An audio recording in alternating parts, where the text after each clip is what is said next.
So here's what you missed on Glee. Gleeks all rise. Some things need to be addressed immediately. Today's video topic is one that I could not be any more excited about if I freaking tried.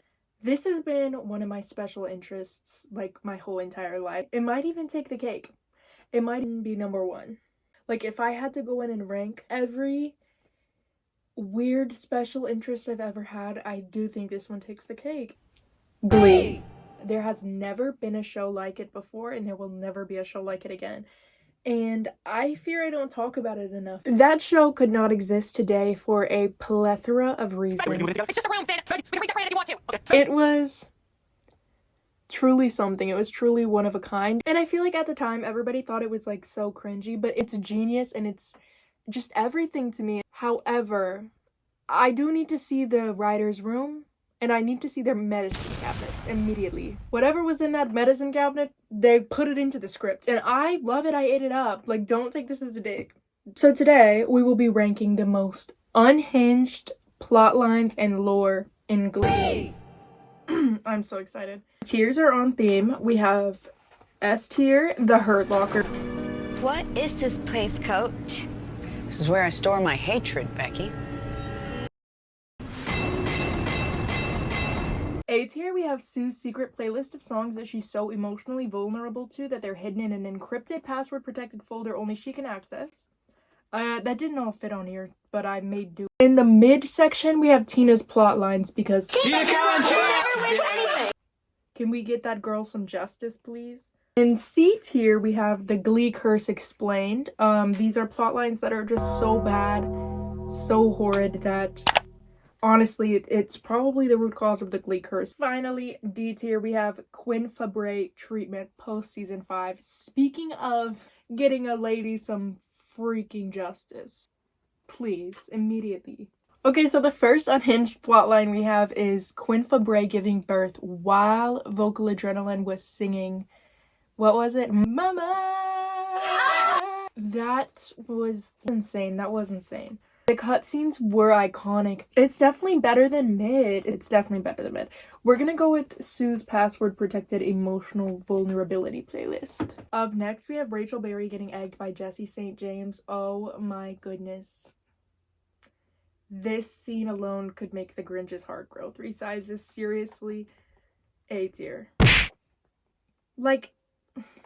Somebody had to do it. That lady had been sucking eggs for how many seasons now? She finally looks the part. Sue marrying herself. Sue, do you take Sue to be your lawfully wedded spouse?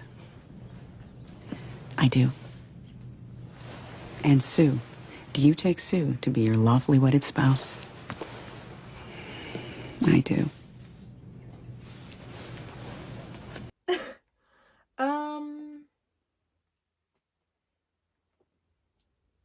I do really love that for her. I am getting a little inspired, to be honest.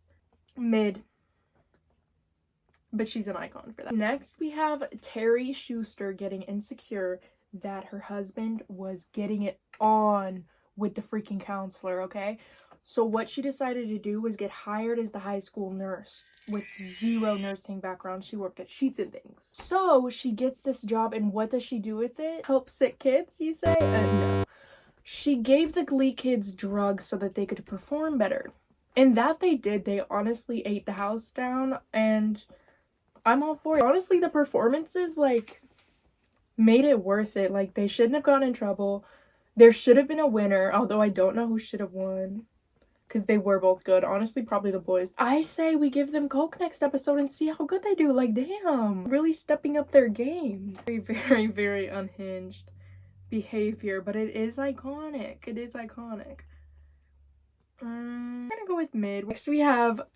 I don't remember what made him crash out this time. But there's 2 separate occasions where Artie just... Maybe she snapped. And just stands up.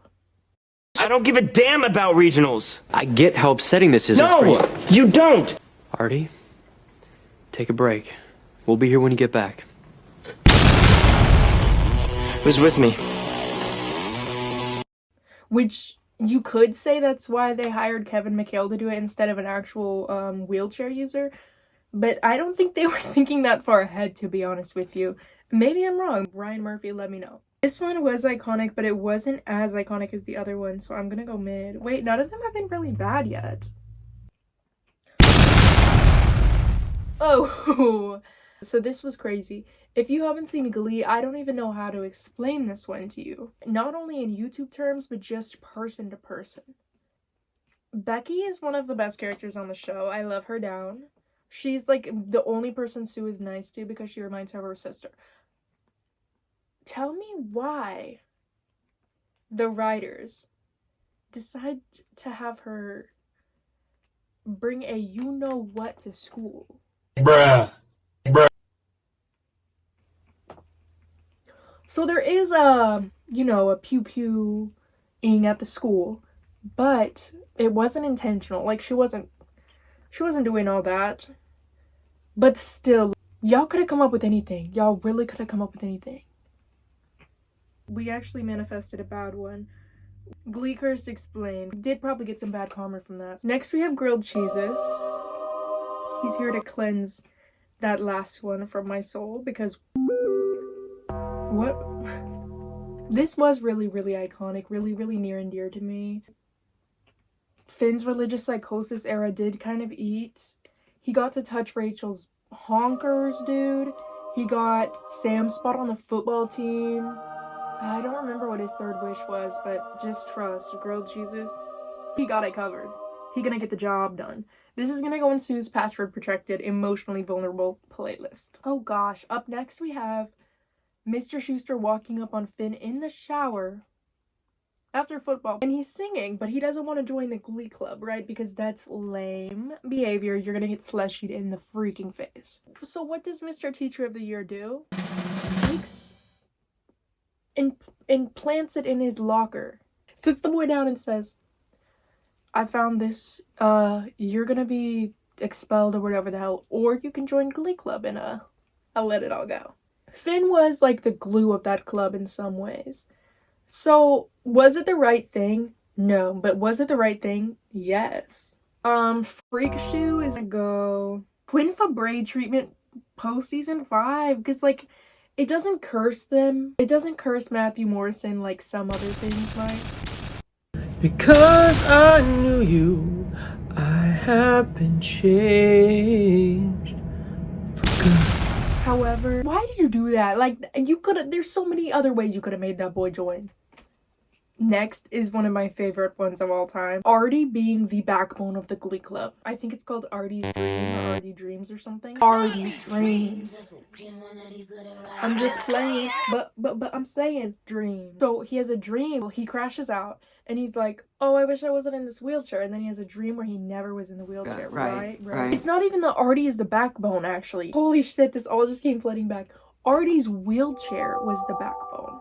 Because without the wheelchair, he didn't join Glee Club because he was a cool football boy, and then they didn't have enough members in the Glee Club. There was no Glee Club.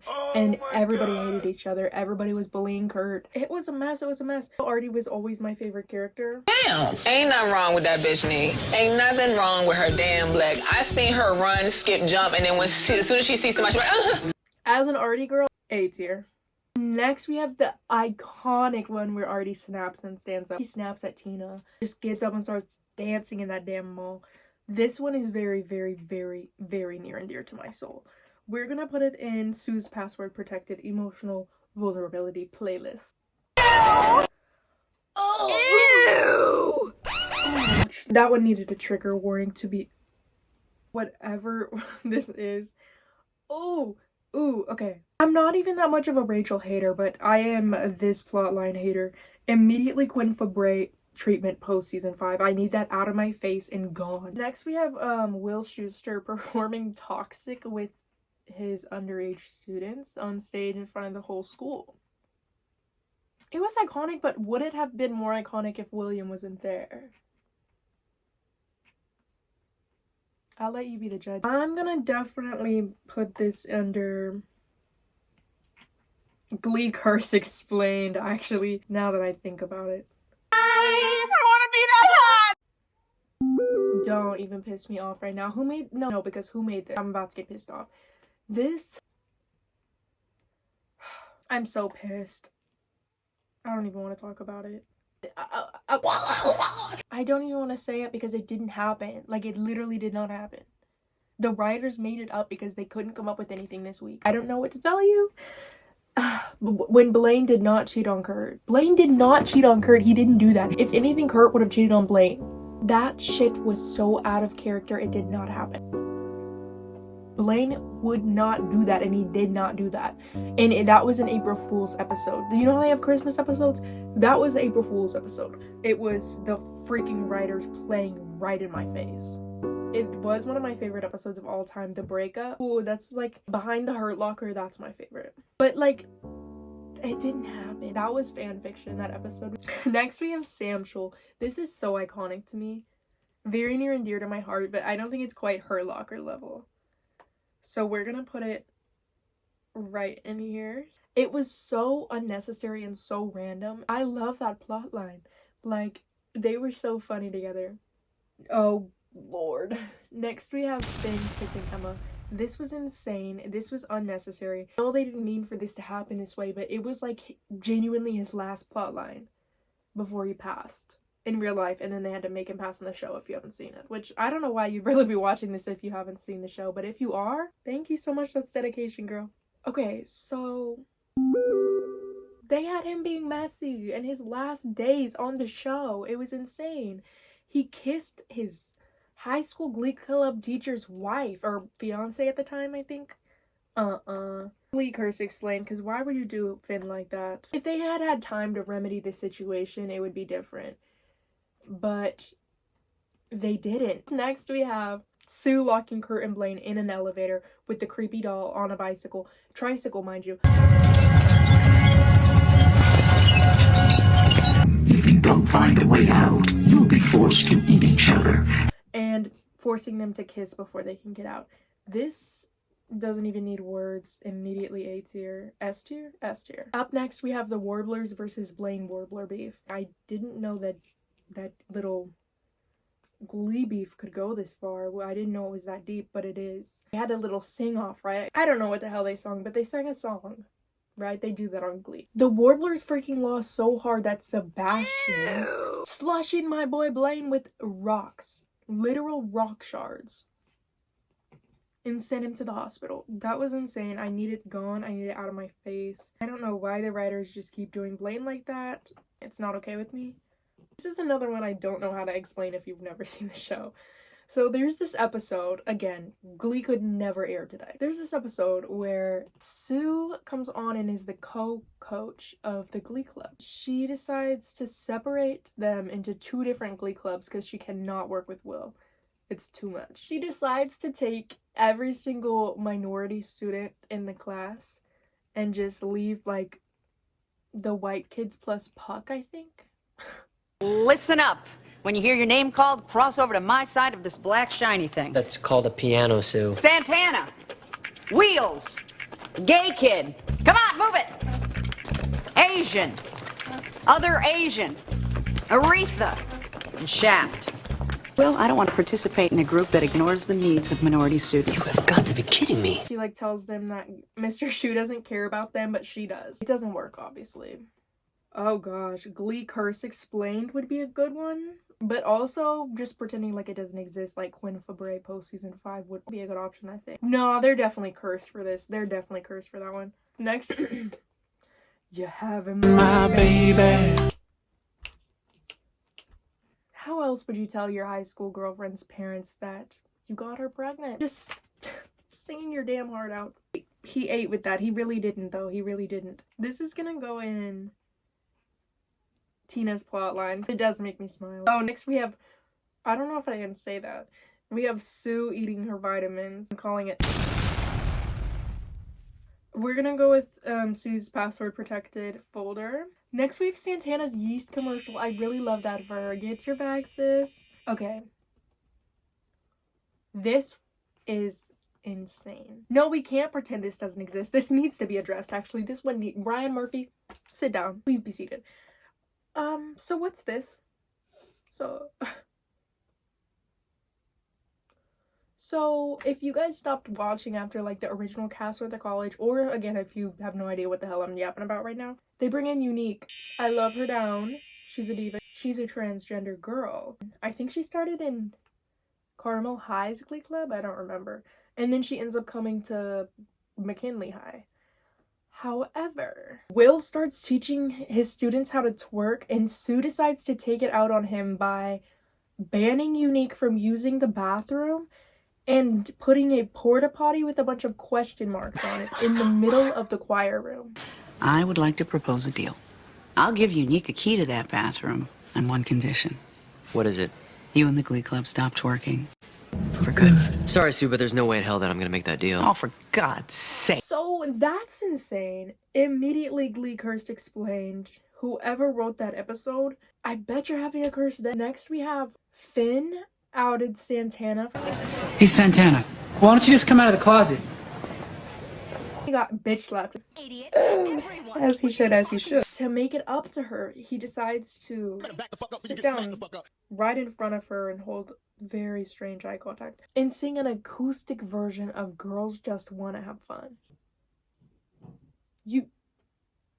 It's bad, but it's also hilarious, so I'm glad they included that. I'm gonna go with Tina's plotlines for that one. Oh, up next we have Will teaching the kids how to twerk.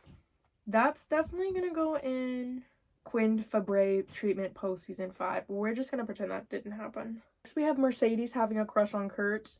So iconic, and it led to bust the windows at your car, which was there's not even a word for how iconic that one is. So it had to happen. It had to happen. Low-key did make me sad because they set my girl up. They did. And then he said he had a crush on Rachel.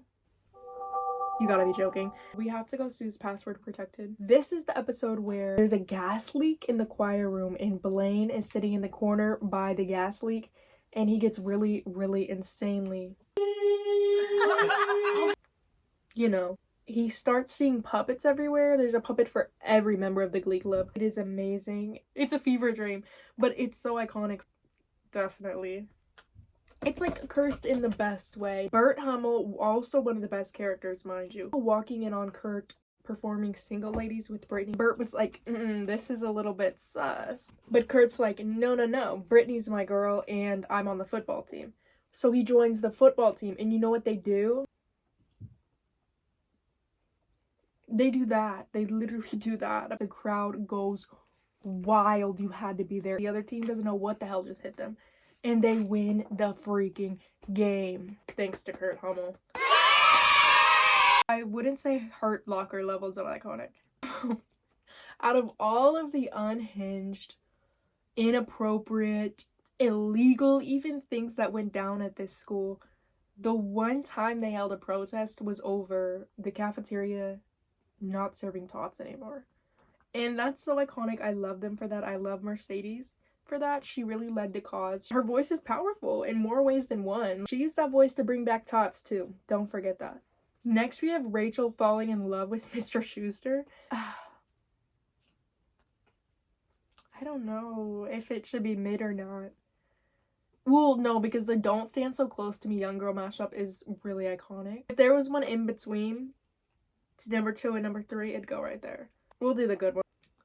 After Blaine didn't cheat on Kurt, he started dating Kowalski, Kurt's bully from high school. Oh, hell no. And then the icing on the cake is that then they find out that they are cousins. Oh, what do you have there? Well, it is your online genealogy profile. You're going to be very surprised with the results. It turns out you share a great-great-grandfather, one Thomas Anderson, watchmaker from Philadelphia, which means the two of you are third cousins. You can't be serious. DNA doesn't lie. Actually, they never really make it clear whether Sue faked that or not. So that is definitely, I'm gonna give them cursed for that, because the fact that y'all did that, I'm gonna curse you if you're not already. I promise you that. And last but not least, we have Rachel Berry sending Sunshine to a crack house because she was intimidated by her voice. This here is gonna have to go. Let's do Tina's plot lines, just cause. Well, that is my finished tier list. And there is so much more unhinged Glee lore where that came from. So if you want me to make a part 2, 3, 4, 5, 675, comment down below and that can probably be arranged. If I missed any of your favorite Glee plot lines or lore, comment down below. Let me know what other videos you want to see from me. Make sure you give this video a thumbs up and subscribe if you haven't already. Thanks for watching, you Gleeks. Thank you, thank you, thank you, thank you, thank you, thank you, thank you, thank you.